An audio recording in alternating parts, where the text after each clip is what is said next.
साथियों नमस्कार, हमारे चैनल में आपका स्वागत है। मैं हूं रामचंद्र मौर्य। साथियों आज 25 जून है। 25 जून को पिछले 11 वर्षों से भारतीय जनता पार्टी और आरएसएस संविधान हत्या दिवस के रूप में मनाता है।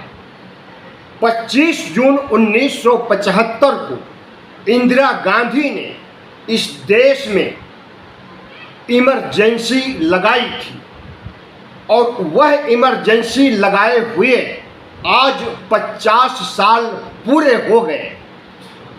अतीत में जीने का अभ्यास अभी भारतीय जनता पार्टी कर रही है और कांग्रेस पर संविधान की हत्या करने का आरोप लगा रही है। संविधान की हत्या और 25 जून 1975 को माना कि यह इंदिरा जी की बहुत बड़ी भूल थी, लेकिन इसकी सजा देश ने उन्हें सुना दिया था। 1977 के लोकसभा चुनाव में इंदिरा गांधी और कांग्रेस पार्टी की बुरी हार हुई थी। इंदिरा गांधी ने सिर्फ इमरजेंसी ही नहीं लगाया था, बहुत बड़े बड़े काम किए थे। 1971 में उन्होंने पाकिस्तान को 2 टुकड़ों में बांटा था। पूर्वी पाकिस्तान को बांग्लादेश का दर्जा दिलाने का काम जब इंदिरा गांधी ने किया था तो भारतीय जनता पार्टी के वरिष्ठ नेता अटल बिहारी वाजपेयी ने उनकी सराहना करते हुए इंदिरा गांधी के कसीदे पढ़ते हुए उन्हें देवी दुर्गा का अवतार कहा था। इंदिरा गांधी ने गरीबी हटाओ मुहिम पहली बार चलाया था। इंदिरा गांधी ने 20 सूत्रीय कार्यक्रमों के तहत देश को पंचवर्षीय योजनाओं के तहत आगे बढ़ाने का काम किया था। इंदिरा गांधी ने देश में एक बड़ा इंफ्रास्ट्रक्चर खड़ा किया था, जिससे आज देश विकसित देश बनने की राह पर चल रहा है। तो इंदिरा गांधी की एक नाकामयाबी को या एक बुराई को लेकर भारतीय जनता पार्टी अगर 50 वर्षों बाद भी इंदिरा गांधी को संविधान की हत्या करने का दोषी ठहरा रही है, तो भारतीय जनता पार्टी और आरएसएस के लोग तो संविधान के जन्म के समय से ही संविधान की हत्या कर रहे हैं। 26 जनवरी 1950 को जिस दिन संविधान इस देश ने स्वीकार किया था, संविधान सभा ने जिस दिन संविधान लागू किया था, उसी दिन आरएसएस के तमाम नेता पदाधिकारी दिल्ली के रामलीला मैदान में डॉक्टर भीमराव अंबेडकर के पुतले फूंक रहे थे। डॉक्टर भीमराव अंबेडकर की शव यात्रा निकाल रहे थे और संविधान की प्रतियां जला रहे थे। आरएसएस ने कभी भी संविधान को संविधान के रूप में कबूल नहीं किया। आरएसएस ने शुरू से कहा है कि इस संविधान में वर्ण व्यवस्था और मनुस्मृति से कुछ भी नहीं लिया गया है। आरएसएस का मानना था कि इस देश में मनु का संविधान मनुस्मृति होना चाहिए, अंबेडकर का संविधान नहीं होना चाहिए। तो हम आपसे सवाल पूछते हैं कि संविधान का असली विद्रोही विरोधी कौन? भारतीय जनता पार्टी, आरएसएस या कांग्रेस?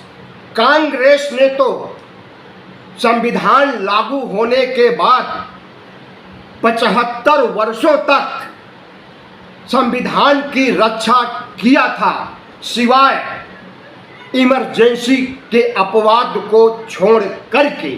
और 2024 के लोकसभा चुनाव में जब भारतीय जनता पार्टी के बड़े नेताओं ने कहा कि हमें 400 पार सीटें दीजिए, हम संविधान को बदल देंगे, तो लगा कि संविधान पर खतरा मंडरा रहा है और भारतीय जनता पार्टी संविधान को बदलना चाहती है। तो संविधान का असली हत्यारा कौन है?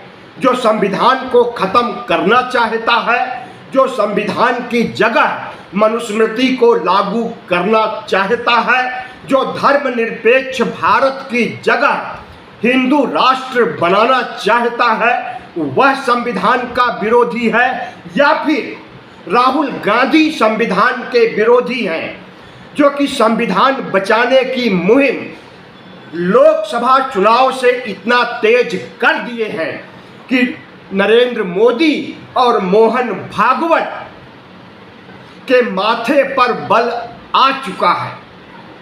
साथियों, बात संविधान खत्म करने की नहीं है। संविधान को कोई नहीं खत्म कर सकता है, न भारतीय जनता पार्टी, न आरएसएस, न इस देश के शंकराचार्य और न कोई अन्य हिंदू कट्टरपंथी संगठन। बाबा साहब डॉक्टर भीमराव अंबेडकर ने संविधान और लोकतंत्र की जड़ें इतनी गहराई तक ले गए हैं, जिसे उखाड़ फेंकना इन निक्करधारियों के बस की बात नहीं है। प्रधानमंत्री नरेंद्र मोदी आरएसएस से उपजे हैं।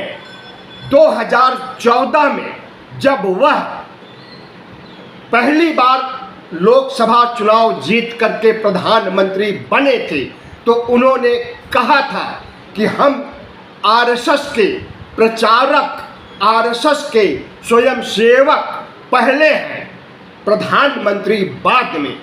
जाहिर है कि आज भी नरेंद्र मोदी आरएसएस के प्रचारक हैं, आरएसएस के स्वयंसेवक हैं, और आरएसएस जिस तरह से संविधान का विरोध करता है, आरएसएस जिस तरह से संविधान को खत्म करके मनुस्मृति लागू करना चाहता है, उस आरएसएस के साथ नरेंद्र मोदी आज भी मजबूती के साथ खड़े हैं।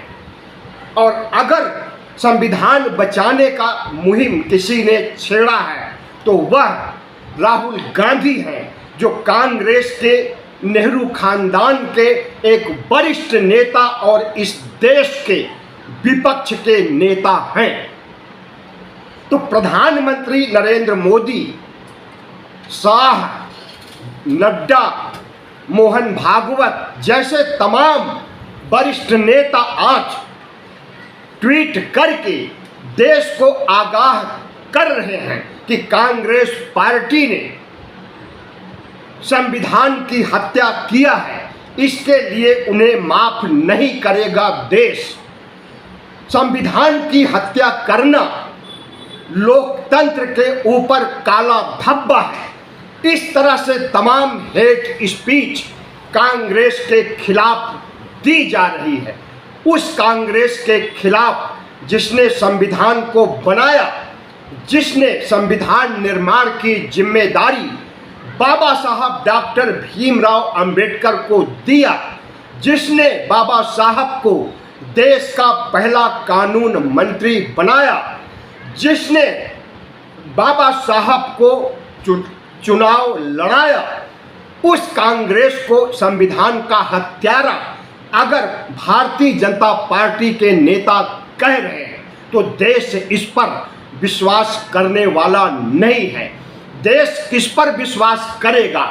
जो हिंदू राष्ट्र बनाना चाहते हैं और आए दिन इसकी कस्में खाते हैं, जो संविधान को हटाने की घोषणा लोकसभा चुनाव के दौरान कर चुके हैं।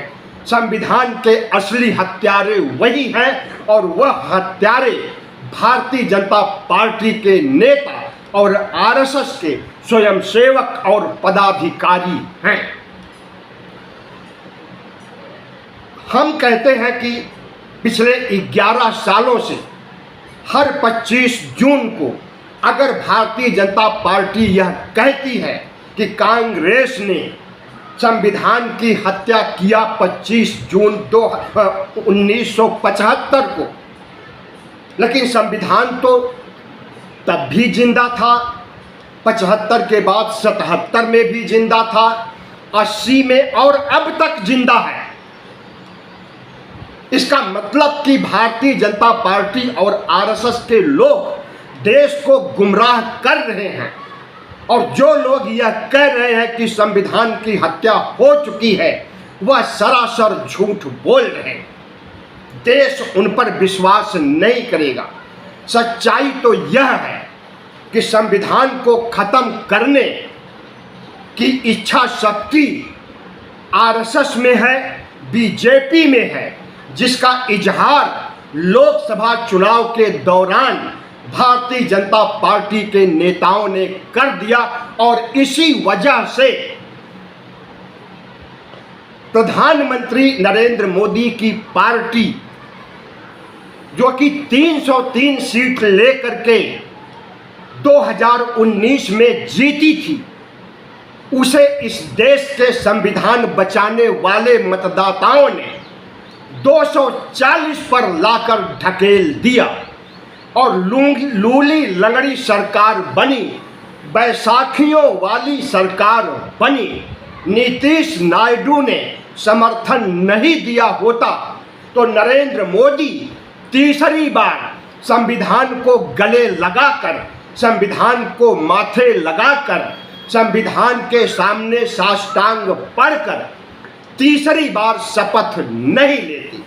जाहिर है कि इस संविधान ने नरेंद्र मोदी को जितना बड़ा झटका दिया है और जिस तरह से राहुल गांधी आज भी संविधान सम्मान सम्मेलन आयोजित कर रहे हैं पूरे देश में, हर सभाओं, हर रैलियों में संविधान का मुद्दा, सामाजिक न्याय का मुद्दा, धर्मनिरपेक्षता का मुद्दा, समाजवाद का मुद्दा उठा रहे हैं, उससे भारतीय जनता पार्टी और आरएसएस के लोग बैक फुट पर आ गए हैं। और इन्हें लग रहा है कि 2024 में तो थोड़ा ही नुकसान हुआ है, लेकिन अगर मध्यावधि चुनाव होता है या 2029 का चुनाव आता है तो उसमें भारतीय जनता पार्टी को संविधान की हत्या, संविधान को खत्म करने का बयान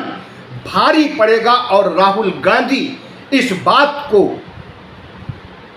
देश के मतदाताओं तक, निचले स्तर तक पहुंचाने में कामयाब हो रहे हैं। और जिस दिन निचले स्तर तक संविधान का मुद्दा, हिंदू राष्ट्र बनाने का मुद्दा, संविधान को खत्म करने का मुद्दा, जिस दिन निचले स्तर तक ओबीसी, एससी, एसटी तक पहुंच जाएगा, फिर भारतीय जनता पार्टी को आप ढूंढ नहीं पाएंगे। ओबीसी, एससी, एसटी की अशिक्षा, उनकी जाहिलता का फायदा ये उठा रहे हैं, लेकिन जिस दिन राहुल गांधी उन्हें समझाने में कामयाब हो गए कि भारतीय जनता पार्टी, आरएसएस संविधान को खत्म करना चाहते हैं, लोकतंत्र को खत्म करना चाहते हैं, धर्मनिरपेक्ष भारत की जगह हिंदू राष्ट्र बनाना चाहते हैं, लोकतंत्र की जगह राजतंत्र स्थापित करना चाहते हैं, और राजतंत्र स्थापित करने की सूचना नरेंद्र मोदी ने उसी दिन दे दिया था जिस दिन नए संसद भवन का उद्घाटन हो रहा था। और वहां पर दक्षिण भारत से सिंगोल मंगा करके जो राजतंत्र का प्रतीक है उसे प्रतिष्ठापित किया गया। मतलब साफ है कि भारतीय जनता पार्टी और नरेंद्र मोदी और आरएसएस इस देश को राजतंत्र बनाने पर तुले हुए हैं। संविधान की जगह मनुस्मृति लागू करना चाहते हैं, धर्मनिरपेक्ष भारत की जगह हिंदू राष्ट्र बनाना चाहते हैं। तो देश समझ रहा है कि कौन सही बोल रहा है और कौन झूठ बोल रहा है। संविधान की हत्या अगर हो चुकी है तो किस संविधान के आधार पर आप राज कर रहे हो मोदी जी पिछले 11 सालों से? बाबा साहब डॉक्टर भीमराव अंबेडकर का संविधान को आगे करके उसे माथे से लगा करके न केवल आप शपथ ले रहे हैं बल्कि राज भी कर रहे हैं, और जिस दिन संविधान की अवहेलना करेंगे और इसे खत्म करने, मनुस्मृति लागू करने की बात करेंगे, उसी दिन भारतीय जनता पार्टी का अंत हो जाएगा। तो साथियों, आपको डिसाइड करना है कि सच कौन बोल रहा है।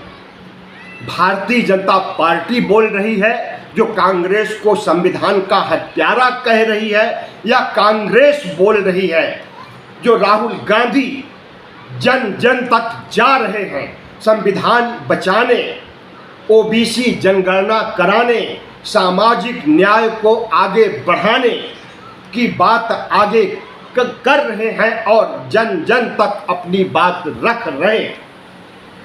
फैसला आपको करना है।